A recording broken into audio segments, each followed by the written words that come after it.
You know, when someone frames you for a murder you didn't commit, you may want to go on the run, maybe overrun.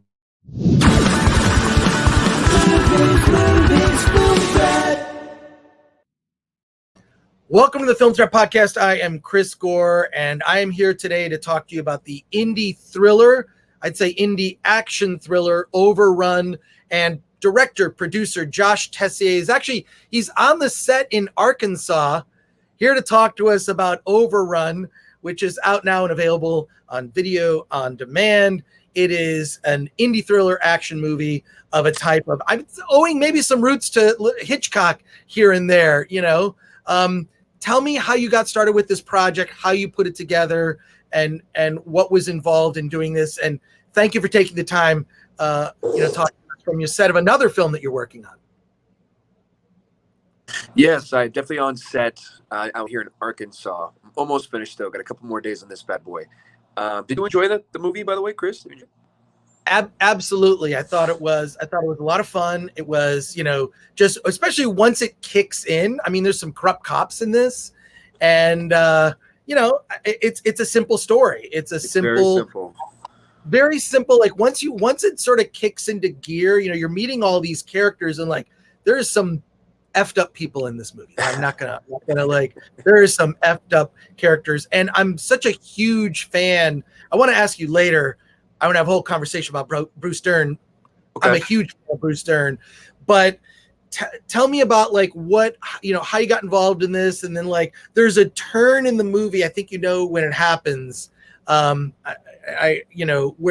Where somebody gets framed, and then it just kicks into gear.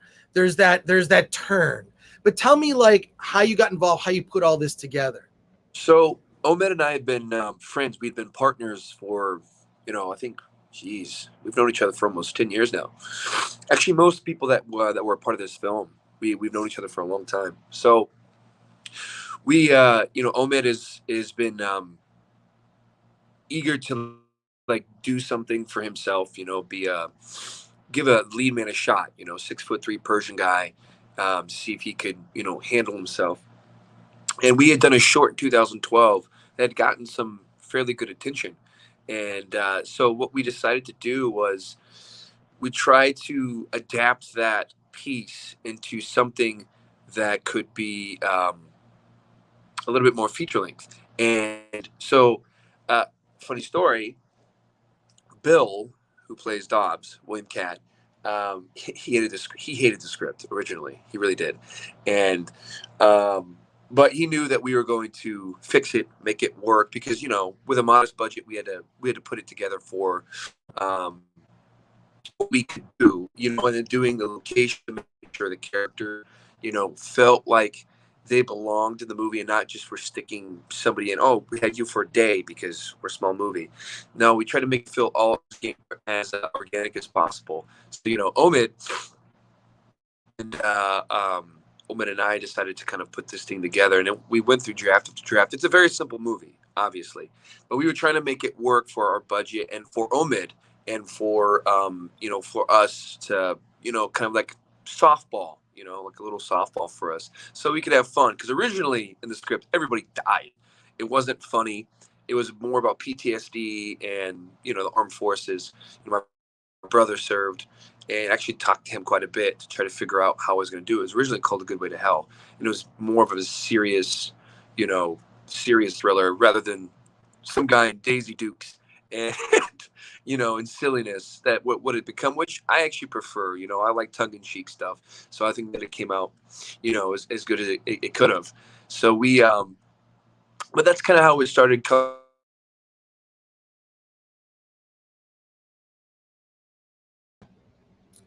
I think help him and help myself, and we just feel like it was a good run at it.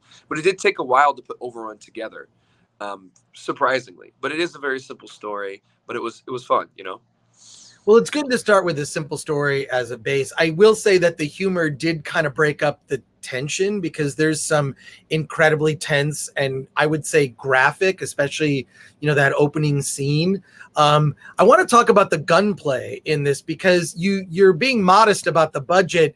It seemed I don't know what the budget was, but it seemed way bigger than maybe what you're describing. There's a lot of gunplay in this, and maybe you can talk about how that was achieved on such a small budget, because, you know, I mean, there's stuff with machine guns, just great. I mean, it's just just, I mean, it's really intense. I mean, grenades and just explosions, and like, you're being modest about the budget, but from where I sat, it looked pretty over the top. So I don't know, you know, how do you achieve that on a smaller scale?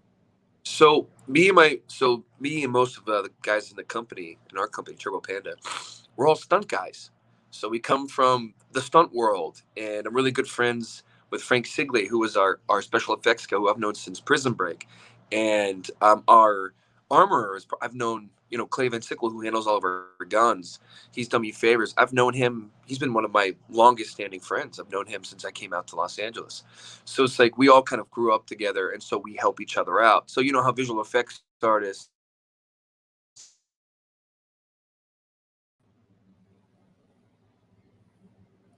hey, we can do some visual effects. And Right. then for, you know, for stunt guys, they're like, we can put stunts and action and all this fun stuff. Same with like makeup artists, you know, that can do big gore or something like that. So I think that, yeah, I'm sorry. My audio keeps, give me 1 second. I'm so sorry. Oh, no worries, man. No worries. I'm so sorry. Don't sweat it. It's just it's all good. I love that this is live. Anything can happen. Anything can happen, man. It's great. It looks like you're in an action movie right now, being chased. Yeah, I apologize greatly. I'm just trying. You know, you're on the set. I appreciate. This is not the first episode of the Filmstar Podcast that was done where someone was on a set doing an interview. That happens. I appreciate you taking the time, but just seems very ambitious. So I guess coming from the background of doing stunts, clearly you're looking at like, God, I love that duo. I'm sorry I don't know all the characters' names. No, it's okay. Walt and Rudy. Oh my God, they are so. Dum-dums. I want to see a movie just about them.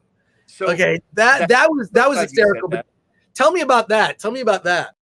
So, funny thing about Walt and Rudy. So Walt is played by Kevin, who Kevin Makeley, who I met because Omed had done a movie with him. He actually is the one who helped us get Bruce Dern.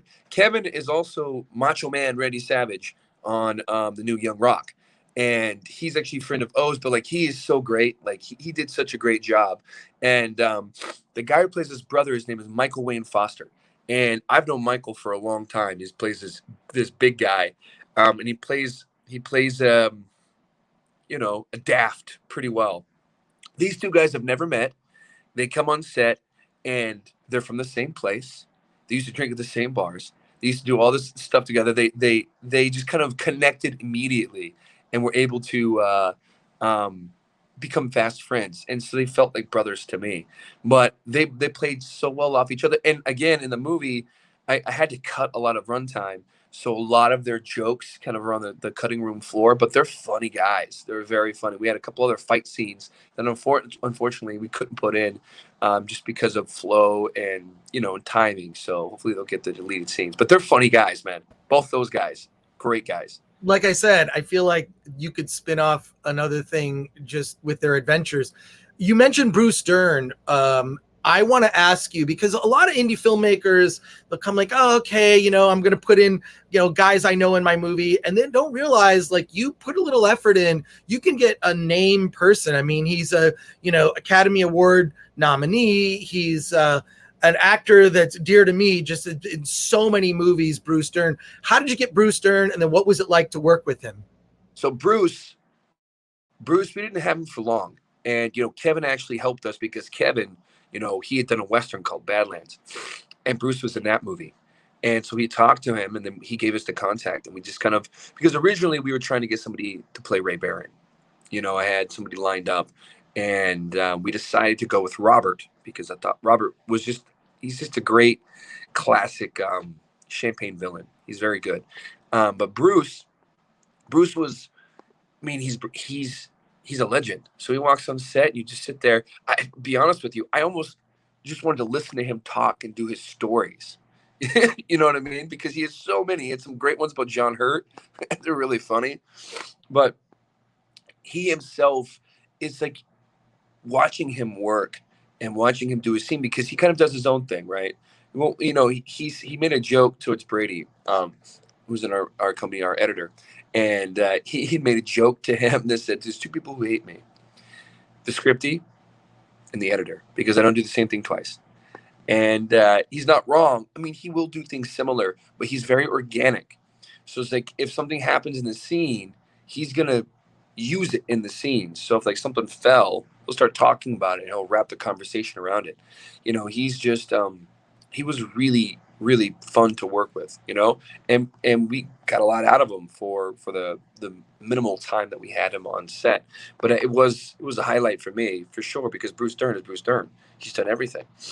I think he killed John Wayne. Come on.